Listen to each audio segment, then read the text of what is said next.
दिल्ली प्रदेश Congress committee के office में आज यानी 16 मई को प्रेस वार्ता रखी गई, जहां कांग्रेस प्रवक्ता रागिनी नायक ने देश में महंगाई और बेरोजगारी के मुद्दे पर बात की। जहां उन्होंने 2014 से अब तक यानी बीजेपी के आने से किन किन चीज़ों के दामों में वृद्धि हुई है यह बताया और बीजेपी पर जमकर निशाना साधते हुए यह नारा भी दिया कि मोदी ये बताए महंगाई ने खून के आंसू क्यों रुलाए। वहीं कांग्रेस प्रवक्ता रागिनी नायक ने महालक्ष्मी योजना का भी जिक्र किया। चलिए आपको दिखाते हैं और क्या कुछ इस प्रेस वार्ता के दौरान रागिनी नायक ने कहा।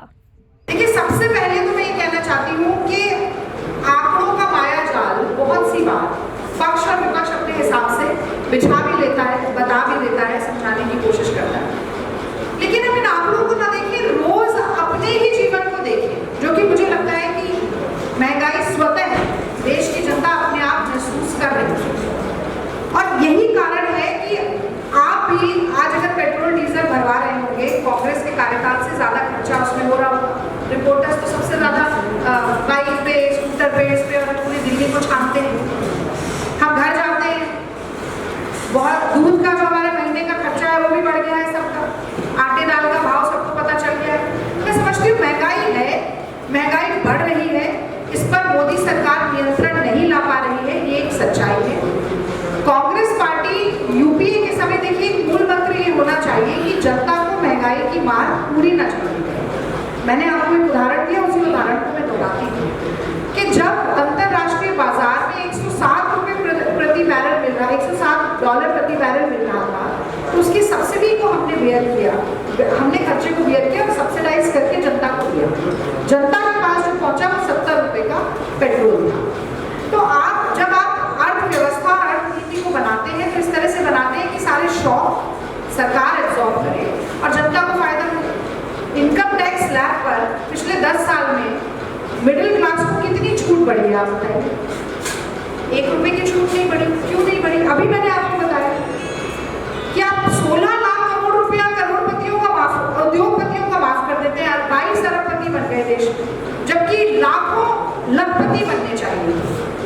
तो ये वेल्थ रीडिस्ट्रीब्यूशन जिसका आरोप कांग्रेस पार्टी पे लग रहा है कि भैंस छीन लेंगे, भैंस छीन लेंगे, मंगलसूत्र छीन लेंगे, 2 घर होंगे 1 घर छीन लेंगे। अब तो बस मोदी जी कहने वाले कि जो मैं 2 टेलीप्रॉम्प्टर लगाता हूँ, अभी कांग्रेस वाले मेरा 1 टेलीप्रॉम्प्टर छीन लेंगे।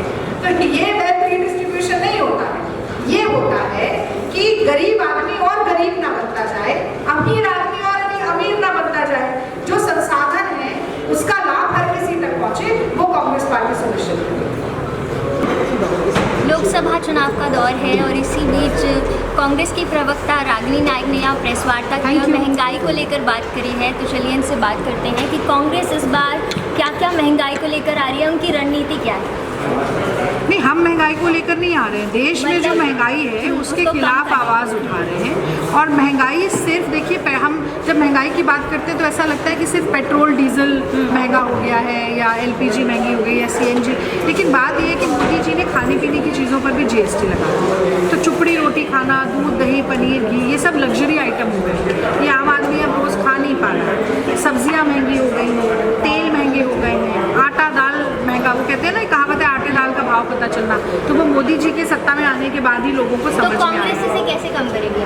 कांग्रेस के कम करने के बहुत सारे कारण है। कुछ लॉन्ग टर्म मेजर है जिसमें कि आप इकोनॉमी को स्टेबल बनाते हैं, आप सब्सिडाइज करते हैं चीज़ों को। जैसे कि जब कांग्रेस के समय पर $107 प्रति बैरल क्रूड ऑयल था, तब हम सब्सिडाइज करके 70 रुपये का पेट्रोल दे रहे थे। आज वही क्रूड ऑयल 50 से $60 प्रति बैरल है, पर ये 100 रुपये का, 90 रुपये का दे रहे हैं, क्योंकि ये सब्सिडी का लाभ जनता को नहीं देते। ये 16 लाख करोड़ रुपया उद्योगपतियों का माफ़ करते हैं, 30 लाख करोड़ रुपए आय सालाना उद्योगपतियों की बढ़ाते हैं। तो प्रायोरिटीज़ अगर आपकी सही हो तो जनता को लाभ मिल सकता है। दूसरा, हम आर्थिक सहायता देना चाहते हैं। जैसे महालक्ष्मी योजना के तहत हम देश की हर गरीब महिला को 1 लाख रुपए सालाना देंगे। हमारी सरकार बनते ही 1 जुलाई 2024 से 85 400 रुपये महिलाओं के खाते में जाएगा। उसी तरीके से जो डिग्री डिप्लोमा होल्डर युवा हैं उन्हें अप्रेंटिसशिप के ज़रिए वही राशि हर महीने मिलेगी। श्रमिकों का जो रोज़ की दिहाड़ी कहते हैं या न्यूनतम वेतन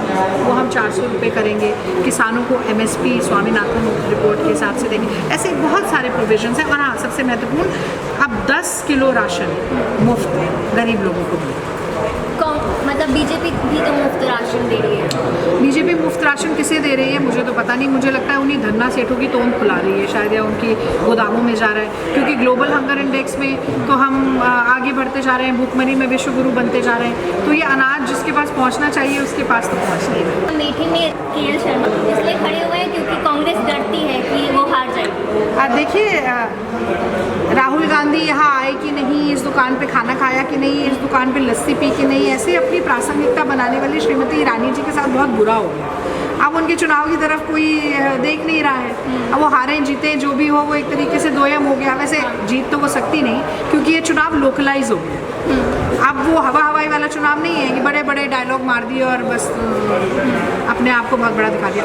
अब उनसे पूछा जा रहा है अस्पताल क्यों बंद हुए, स्टील प्लांट अमेठी में क्यों बंद हुए, सड़कें क्यों नहीं बनी, IIT कैसे यहाँ पे बनने वाला था नहीं हो पाया है। तो वो घिर गई हैं अपनी जाल में। और जो कह रही थी कि हम तो अमेठी में ही घर बनाकर बैठे हैं, तो अब सिली सोल का घर कहाँ है, बाहर कहाँ है, ये अमेठी में नहीं, ये तो गोवा में जाकर पता करना पड़ेगा।